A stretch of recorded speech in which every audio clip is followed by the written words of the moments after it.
Hi guys, how's it going? Welcome back to my booktube channel Pretty Little Bibliophile. I'm Nika, and as you can see from the title, today's video is going to be all about the new books I got in January. So I think this might be the first video of 2020 that I'm filming, and in that case I want to wish you all a very happy new year. I know January has ended, probably ended by the time this video goes up, so I hope you had a great January and I hope you'll have a great February as well. Without further ado, I'm gonna share with you all the books that I got in January. So yeah, let's get started. So the first 16 books that I have here are actually books that I got at the recent Assam book fair. I actually have another video already uploaded wherein I talk all about them, so I think I'm just going to link that video somewhere up here or here so that you can check that out. And in that video I share the names of all these 16 books that I got. So yeah, these are really diverse. Some of these are books written in Assamese, which is my mother tongue. We also have probably the first graphic novel of Assam in here as well. Then we've got some short stories from different parts of India, such as, you know, we've got Telugu Dalit poetry, we've got modern Bengali poetry, we've got Dogri short stories as well as Maithili short stories. Then we've got various short stories from Tripura, from Mizoram, from Assam as well, and then yeah, from Kashmir even. So these are all very diverse, and I hope you'll check out that video to to know what these are. But I think I'm just gonna share the names with you all. So the first one is Listen My Flower Bud, and this is a collection of tribal poetry from the missing tribe of Assam. So as you can see, now all of these books are from the Sahitya Academy. So then we have Autumn and Other Landscape. This is a collection of poetry by Hiren Bhattacharya. Then we've got Tales and Tunes of Tripura Hills, basically a collection of works from the state of Tripura. We also have contemporary, oh my god, my voice just disappeared for a second, but we've got contemporary Maithili short stories. Then we've got Dogri short stories. Then we also have voices from Bengal, as you can see. We also have Telugu Dalit poetry. And we also have this really interesting an anthology of Indian fantasy writing. I haven't yet started reading this, but I am really excited to pick this up, because even though, you know, this book is not only going to be an interesting book in terms of, you know, leisure reading, but this is also going to be very, I won't say very much, but really definitely intertwined and related to my thesis. Then we also have contemporary Kashmiri poetry, very interesting, and these are from 1947 to 2010. Then we have Mizo songs and folk tales. Now this is a collection of folk tales and songs from the state of Mizoram. I actually read this in January for the Exploring Farm, which I'm doing from my book club page, which I'll definitely link below, wherein we read one book from each state and Union Territory of India every month. I have just started this readathon in September, so we have started from the northeast. We've read Assam, Arunachal Pradesh, Manipur, Meghalaya so far, and Mizoram, and we'll be picking up another book very soon, probably Nagaland in February, so do make sure to check that page out as well. And then we have The Real Mr. Borkat. Oh my god, I still cannot pronounce his name, but The Real Mr. Borkotoki, which is probably the first graphic novel in Assam, as you can see.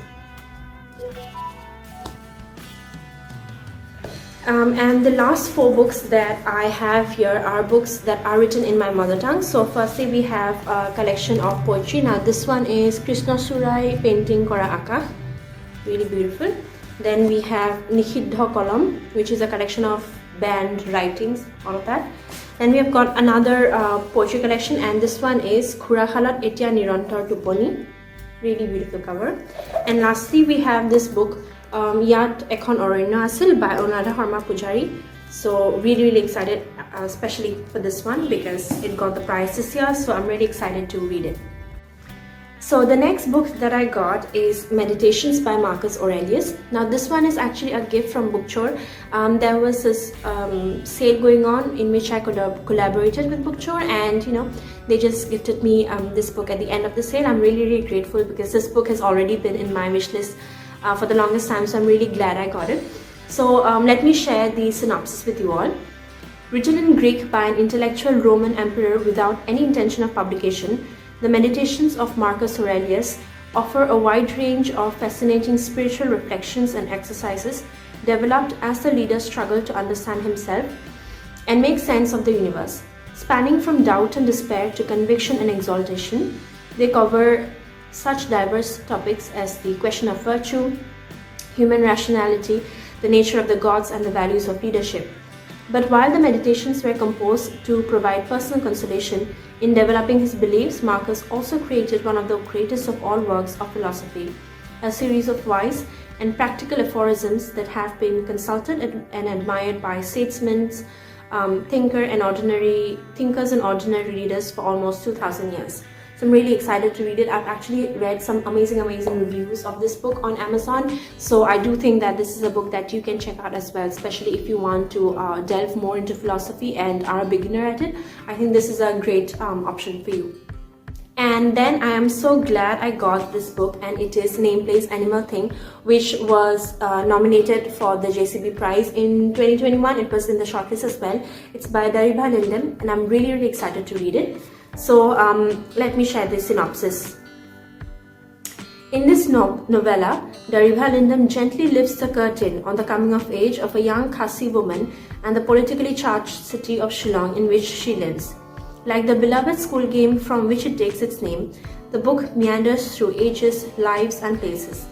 The interconnected stories build on each other to cover the breadth of a childhood and move into the precarious awareness of adulthood. A shining debut, Name, Place, Animal, Thing is an elegant examination of the porous boundaries between the adult world and that of child. And there is one beautiful quote from the book as well, which I'll share with you.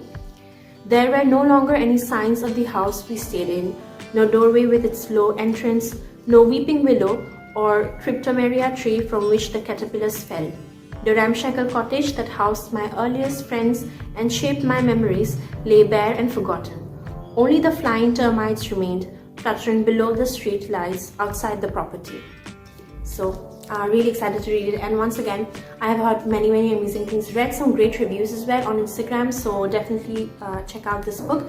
It's also set in Meghalaya, like the synopsis just said. So if you want to explore more literature from Northeast India, then this is a great option.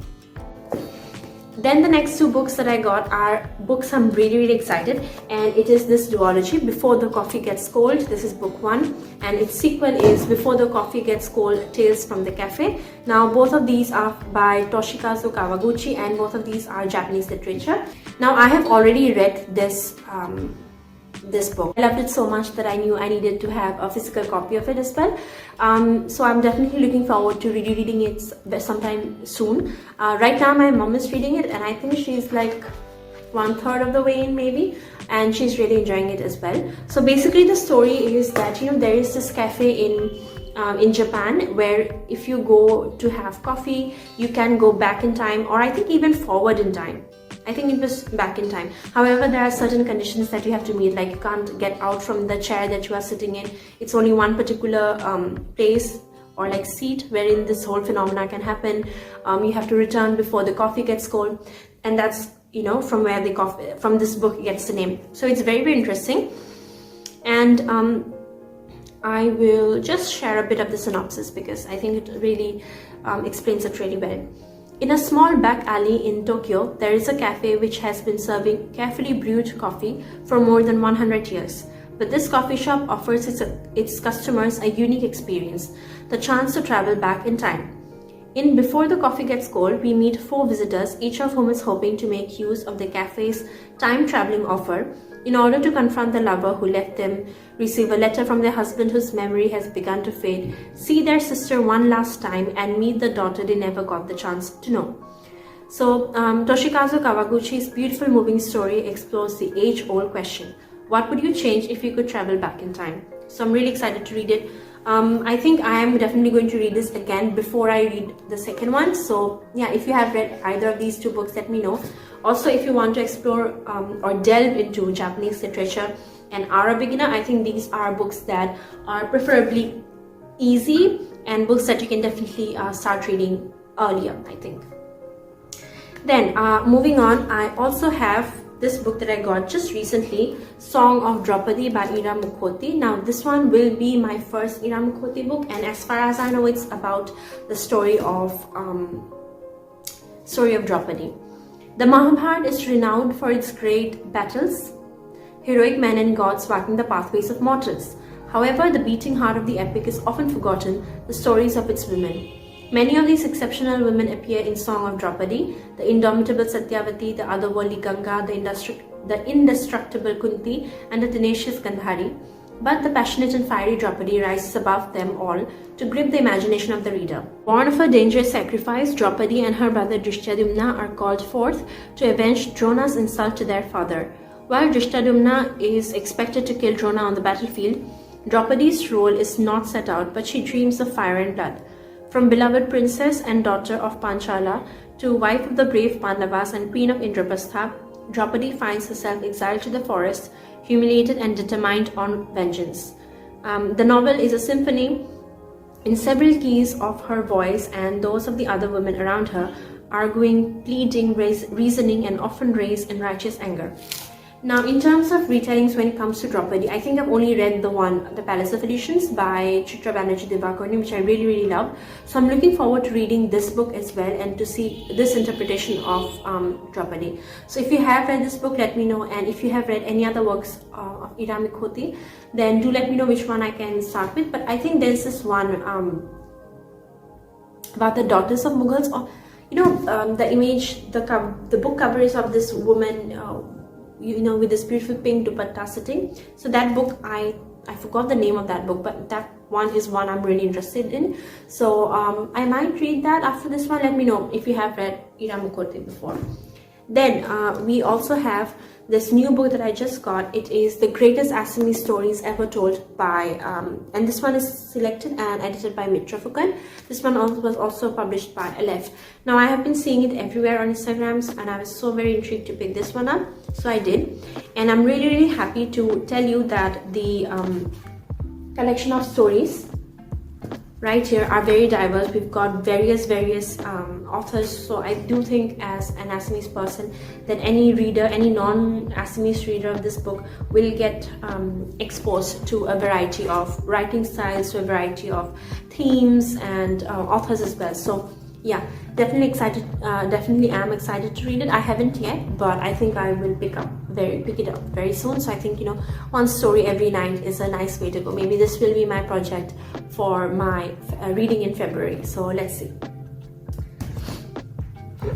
I actually forgot to tell you that this is the other book that I got in that, the books I showed you in the beginning, the 16 book pile. So this is The Last Light of Glory Days, and this is a collection of stories from Nagaland by Avinuo Kire. Once again, like I said, I am starting to explore more Northeast literature than I already did before. So using this Exploring the Readathon initiative, and even apart from that, I really am looking forward to reading more. So this is a collection of stories from Nagaland, the state Nagaland. So I'm really excited to read it.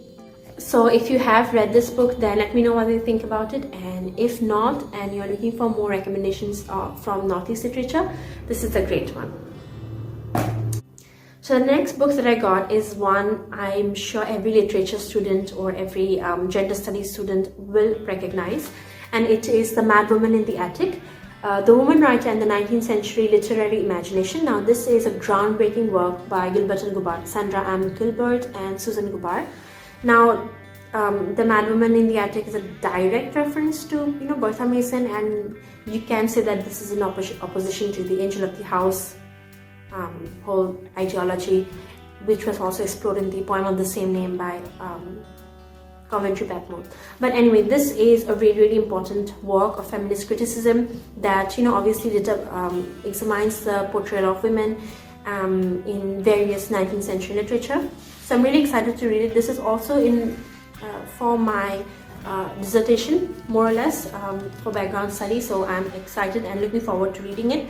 If you have read this book, do let me know what you think about it. Whether you read it in terms of for leisure, for personal reading, or you read it for a class, for university, however it was, and whatever you felt about it. I look forward to your views. Lastly, the books that I want to show you are probably going to be, this whole collection is going to be one of my most treasured sets ever, and it is this huge penguin little black classics edition. I always keep forgetting the names, but let me just make sure. It is the penguin little black classics collection. Yes, there are a total of 80 books in it. As you can see, it's huge and I absolutely love them. And I'm also thinking that I might do a reading project of these books on my Instagram. So do let me know what you think about it, because I know and I understand that for the longest time even I was not able to buy it. I was able to buy it because of the grace of one of my I would say a person who has supported me for the longest time, David. So if David is watching this, a very big thank you to him. So yeah, without him I wouldn't have been able to purchase it. So I am thinking of maybe doing a reading project for everyone else on Instagram. So let me know if that's something you would be interested in. We could do reading of a bit of the book twice every week, every Sunday, however it's comfortable, and we'll work that out later. But to let me know what you think of the idea. But for now, I just want to say a very big thank you to David, because I absolutely love them. And just for a brief, to let you know for brief, we have books by Herodotus, we've got books by H.G. Wells, Virgil, Turgenev, Sappho, Ovid, Kate. Then we've got Leo Tolstoy, Sophocles, Akutagawa.